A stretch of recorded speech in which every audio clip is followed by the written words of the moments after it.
आप देख रहे हैं डार्क फाइल्स। डार्क फाइल्स में आज की कहानी हमारे साथ सर की है तौसीफ जी ने, जो कि समस्तीपुर बिहार के रहने वाले हैं। तो चलिए बढ़ते हैं आज की इस कहानी की ओर। आज की इस वीडियो में आगे बढ़ने से पहले अगर आपने अभी तक हमारे चैनल को सब्सक्राइब नहीं किया है तो कर लें, और ऐसी ही और वीडियोस के लिए देखें अनहोनी। चैनल के लिंक आपको नीचे डिस्क्रिप्शन बॉक्स में मिल जाएगी। अगले दिन ही खेतों में फसलों की कटाई शुरू होनी थी, जिस वजह से आज की रात दादाजी को खेतों में पहरेदारी करनी थी ताकि हमारे खेतों से फसल चोरी ना हो जाए। क्योंकि मेरी और दादाजी की काफ़ी अच्छी बनती थी, तो मैंने भी उनके साथ खेतों में जाने की जिद पकड़ ली। हालांकि दादाजी ने मुझे कई बार उनके साथ खेतों में ना जाने की हिदायत दी, मगर मैंने ये ठान लिया था कि चाहे कुछ भी हो जाए मैं दादाजी के साथ खेतों में जाकर ही दम लूँगा। और आखिरकार दादाजी को मेरी जिद के सामने हारना ही पड़ा। थोड़ी ही देर में रात का खाना वाना खाकर जमीन में बिछाने के लिए एक चटाई लेकर मैं और दादाजी खेतों की तरफ चल पड़े। रात काफ़ी हो जाने की वजह से रास्ता बुरी तरह से सुनसान और खामोशियत में डूबा हुआ था। ऊपर से खेत का रास्ता होने की वजह से लाइट की व्यवस्थाएं भी कुछ खास नहीं थी। चांद की धुंधली रोशनी और बैटरी टॉर्च के सहारे ही मैं और दादाजी टिके हुए थे। आसपास के माहौल में सन्नाटे का आलम कुछ यूं था कि तेज हवाओं से लहरा रही फसलों की आवाज़ भी मैं साफ तौर पर सुन पा रहा था। खैर कुछ देर और ऐसे ही चलने के बाद हम लोग अपने खेत के पास पहुंचे और वहां से थोड़ी दूर पर घर से लाए चटाई को बिछाकर बैठ गए। वहां पर इतनी अच्छी हवा चलने के बावजूद भी पता नहीं क्यों मुझे नींद नहीं आ रही थी। तो मैंने सोचा कि क्यों ना दादाजी से कहानी ही सुन ली जाए, और शायद कहानी सुनते सुनते मुझे नींद आ जाए। ये सोचते हुए मैंने दादाजी से कहा, दादाजी भूत वाली कहानी सुनाइए ना। जिस पर दादाजी ने कहा, कहानी तो मैं सुना दूंगा पर तू बाद में डरेगा। और ये बोलते हुए दादाजी ने खुद उनके साथ पेश आई एक गैर मामूली घटना का जिक्र छेड़ा। कहानी में आगे बढ़ते हुए दादाजी ने बताया कि ये बात तब की है जब बिजली काफ़ी कम जगहों तक पहुंची थी। खासकर गांव देहातों में तो बिजली का नामो निशान तक नहीं था, जिस वजह से गांव के ज़्यादातर लोग रात के वक्त अमूमन लालटेन या फिर बैटरी टॉर्च का ही इस्तेमाल करते थे।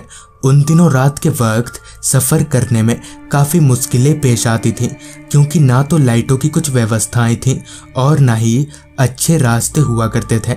उन दिनों मेरे दादाजी हकीम थे।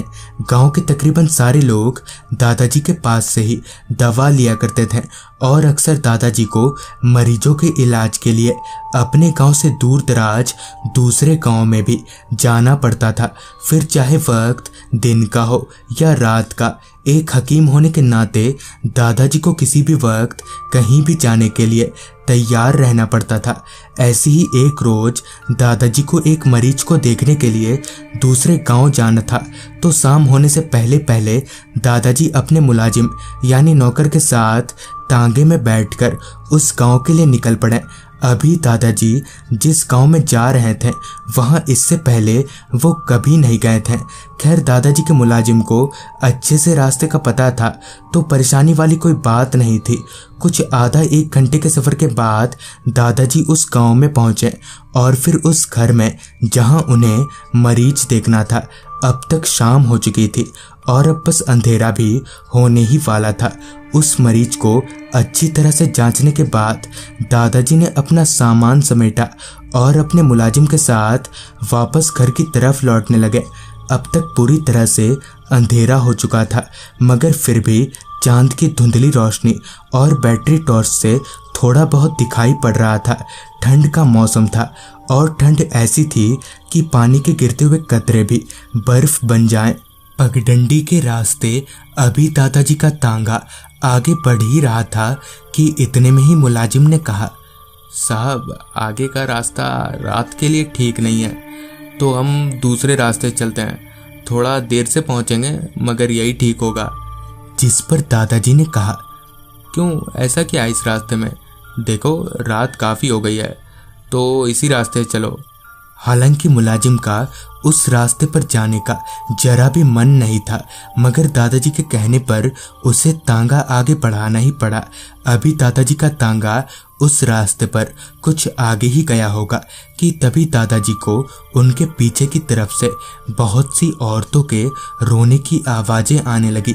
दादाजी अभी उस आवाज की तरफ पलटने ही वाले थे कि तभी मुलाजिम ने कहा, साहब पीछे मत देखना। मुलाजिम के ये बोलते ही दादाजी आगे देखने लगे।